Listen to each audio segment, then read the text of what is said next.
Okay, so this is a review of the February 19th, 1943 turn.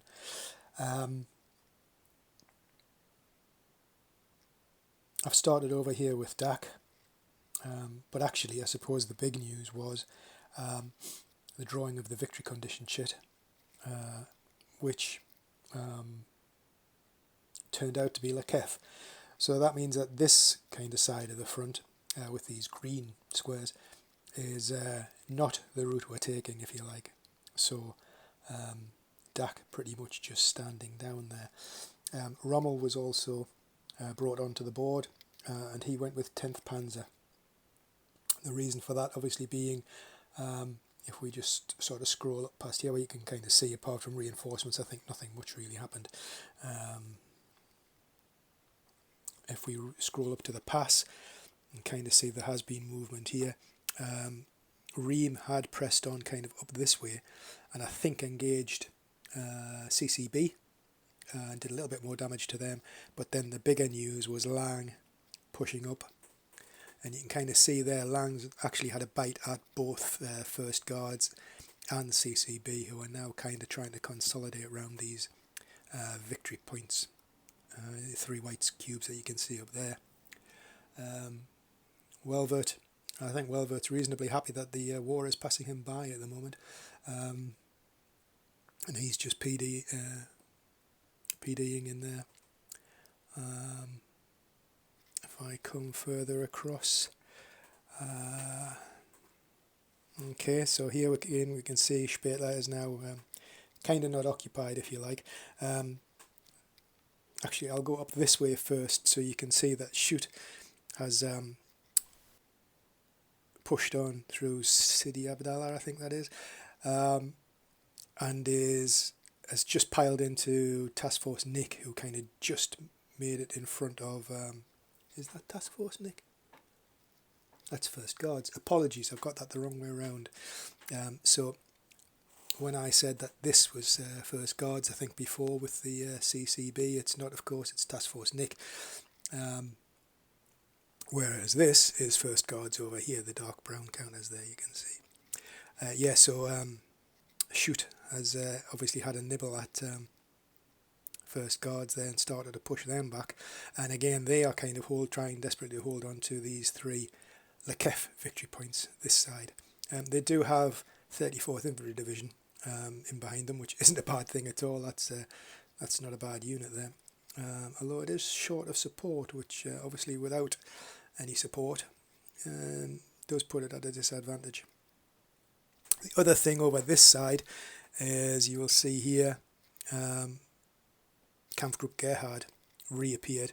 They came on this far side here, grabbed that victory point there, and then hurtled on up through here. And they will probably join the fray, I'm guessing. Well, I suppose Robia 34th Infantry are going to have to watch that those tracks leading through the mountains and off to the side there don't allow a flanking position. So we'll have to see what happens on the 20th, I guess. Because, yes, this is the final positions, if you like, of the 19th. You will also have noticed that CCC is no longer in front of any of those units there. CCB was destroyed by Schutt on its way into contact with First Guards, so that was the end of that.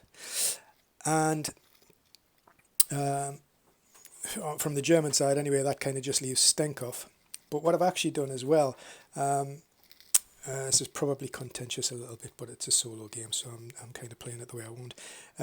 That black arrow that you can kind of see there, that marks the last kind of position that I debated, because Stenkov engaged the remnants of CCA, destroyed the last mobile combat unit of CCA, which left the three kind of pinned, trapped, call them what you like, infantry units of CCA over here, but also jumped the HQ. Now, in jumping the HQ, my rationale was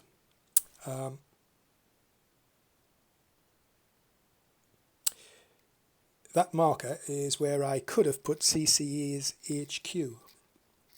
And my argument being that if I want to link that to a combat train, I can come up this track here that we see here. I know I'm going to be confusing trying to do this, but let's say we then go up this track here, and then we go off before, so we're going to head for 4110. Then we go up that little side track around Gerhardt's combat trains, up to that junction there, cross the Hatab River, and then probably almost any of those tracks there, up across, up across, up across. And you can see there where I've put CCA right at the back. Obviously the combat trains would have had to go across to where it says 71 and Highway 71 and down there. But that would, in my understanding of the fullness of the rules, that would be a legal position for the combat trains to be in. It would be a legal position for the HQ to be in, albeit it is not in optimum distance by any stretch of the imagination.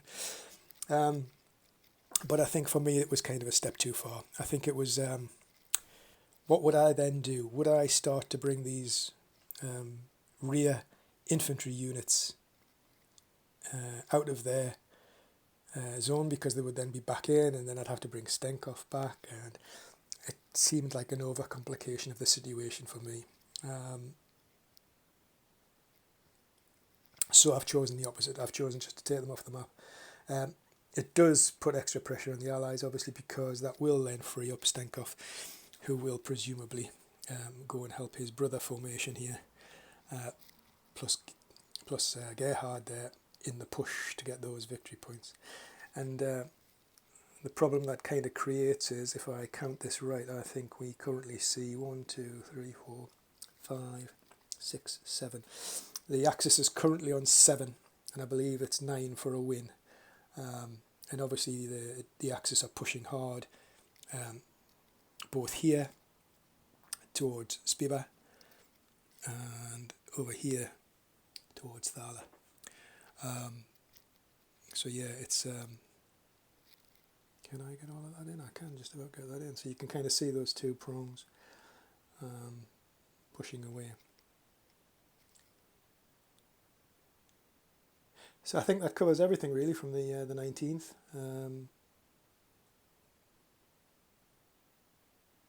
Looking forward to the one thing again I didn't mention was we had rain again, which I need to look back through this, but we seem to have had a spectacular amount of rain in this campaign so far.